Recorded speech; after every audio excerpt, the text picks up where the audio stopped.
Hello, welcome කියලා පිළිගන්නවා coding journey with Akila අපේ YouTube channel එක මගින් advanced mathematics සඳහා ගෙන video series එකේ 6 වෙනි video එක.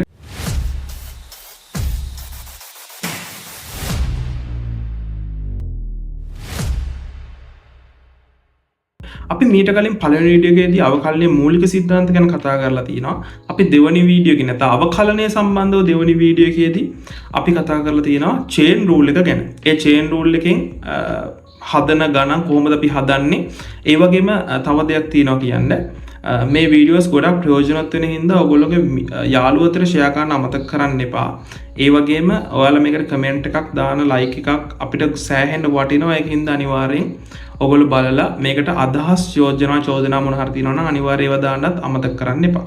ඒ වගේම තාම කවුරු හරි subscribe කරලා නැත්නම් පල්ලෙහා subscribe button එක ඔබන්න. ඊට හැබැයි තියෙන bell icon එක ගිහුවොත් අපි මේ වගේ දාන වීඩියෝස් හැමෝටම කලින් ඔයාලා ළඟට ගෙන්න ගන්න පුළුවන්. හරි. එතකොට අපි පළවෙනි වීඩියෝ එකේදී අවකලනයේ මූලික සිද්ධාන්ත කතා කළා. දෙවෙනි වීඩියෝ එකේදී කතා කරපු chain rule එකේදී අපි සාමාන්‍යයෙන් හැදුවේ මෙන්න මේ වගේ ගණන්. ඒ කියන්නේ y සමානයි 3x ධන 5 මෙයාගේ 7 වෙනි බලය ඔන්න ඔය වගේ ගණන් තමයි අපි හැදුවේ. ඇත්තටම මේ ගණන් හදන්න තව ක්‍රමයක් තියෙනවා. එතකොට chain rule එකයි වැදගත් වෙන්නේ. chain rule එක ගොඩක් වැදගත්. මේ ගණන් වලට අපි හිතමුකෝ ත්‍රිකෝණමිතික පද එකතු වුණා කියලා. උදාහරණයක් විදියට sin 3x ධන 5 ඔන්න ඔහොම එකක් තියෙනවා. ගුණ කිරීම cos වල මොකක් හරි ඔන්න ඔහොම එකක් තියෙනවා. ඔන්න ඔහොම වුණාම අපිට chain rule එක ගොඩක් වැදගත් වෙනවා. හරි, අපි තාම ත්‍රිකෝණමිතික දේවල් ගැන කතා කරලා නැති හින්දා මම අර මූලික දේවල් වලින් විතරයි chain rule එක ගැන කතා කරලා තියෙන්නේ දැන්. හරි, අපි අද කතා කරන්න බලාපොරොත්තු වෙනවා මෙන්න මේ වගේ ගණන් හදන අනික් ක්‍රමය ගැන. හරි, අපි බලමු තියරි එකක් තියෙනවා මෙන්න මෙහෙම එකක්. දැන් හිතන්නකෝ y සමානයි මම ගත්තොත් 3x ධන 5 7 වෙනි බලය කියලා හිතන්නකෝ. ඔක දන්න තියරි එකක් තියෙනවා. මොකක්ද? ඔයා මුලින්ම මේ සම්පූර්ණ එකේ බලයක් තියෙනවනේ. සම්පූර්ණ එකේ බලයක්. මෙන්න මේ සම්පූර්ණ එක හිතාගන්න නිකන් x වල 7 වෙනි බලය වගේ. ඒ කියන්නේ x වල 7 වෙනි බලය තිබ්බනම් අපි මොකද කරන්නේ? 7 කෙලින්ම ඉස්සරහට ගත්තා. 7 එකක් අඩු කරපු එක බලය වුණා. ඔය වැඩේම මම මෙතනට කරන්නකෝ. මොකද කරන්නේ? 7 ඉස්සරහට ගත්තා. එකක් අඩු කරා. ඊට පස්සේ ගුණ කිරීම මෙයාගේ ඇතුළ අවකලනය කරන්න. 3x විතරයි ඉතින් අවකලනය කරන්නේ. 5 අවකලනය බිඳුවයිනේ. එහෙනම් 3x අවකලනය කරාම 3යි. උත්තරේ එනවා 3 වරක් 7 21යි 3x ධන 5 6 වෙනි බලය. හරි, chain rule එකට වඩා ලේසි. හැබැයි chain rule එකෙන් හදන්න ප්‍රැක්ටිස් වෙන්න සමහර ගණන් chain rule එක ඔයාලට වරද්දන්නේ නැහැ. හරි, chain rule එකේ තියෙන ඒ කියන්නේ එකෙන් වෙන්න තියෙන වැරදි අඩු වෙනවා. මොකද මේ ක්‍රමයට හැම ගානම හදන්න බෑනේ. දැන් සමහරලාට ත්‍රිකෝණමිතික පද ගොඩාක් ආවොත් එහෙම මේකෙන් හදන්න බැරි වෙයි. හරි, chain rule එක එතකොට පාවිච්චි කරන්න වෙයි. හැබැයි මේකත් පොඩ්ඩක් මතක තියාගන්න. මේක හරිය කෙටි. අපි තව ගානක් හදලා බැලුවොත් හිතන්නකෝ y සමානයි 5x වර්ග ධන 3x ඝනය ධන 2. මම නිකන් හිතලා ඔය ගණන් දෙන්නේ. මෙතන ඝනය සමාන ඉස්සරහට මම ලියන්නේ කමන්නේ. මේකේ ඍණ 5 වෙනි බලය කියලා හිතන්නකෝ. දැන් මේක මම කොහොමද ලියන්නේ?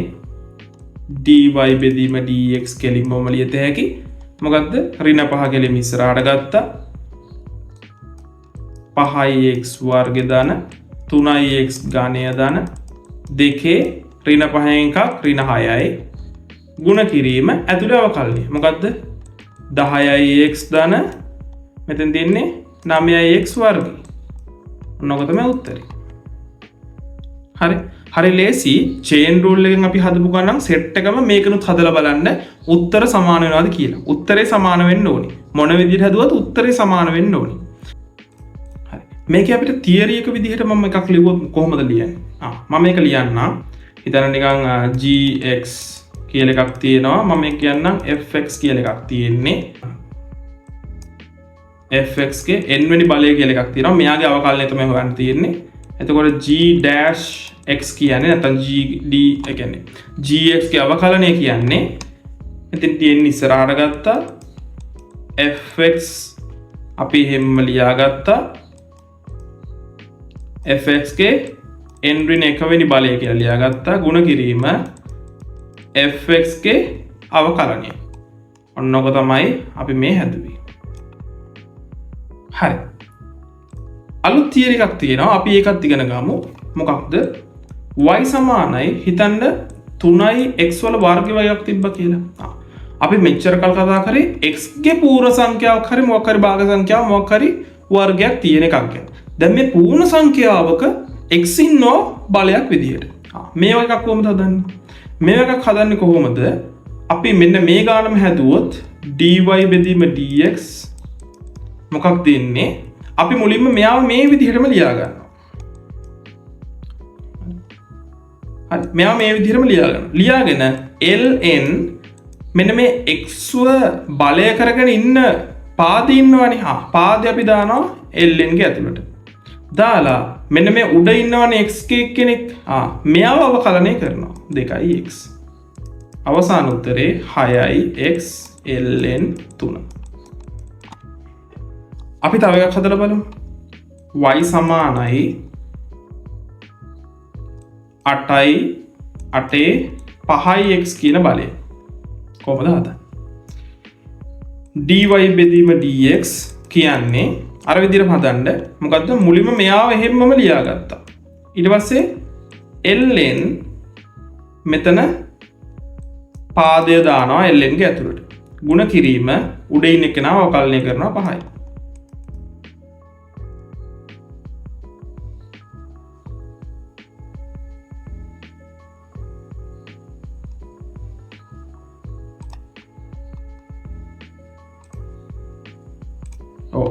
මෙන්න මෙතන වැරද්දක් සිද්ධ වෙලා තියෙනවා. මෙන්න මෙතන වැරද්දක් සිද්ධ වුණා.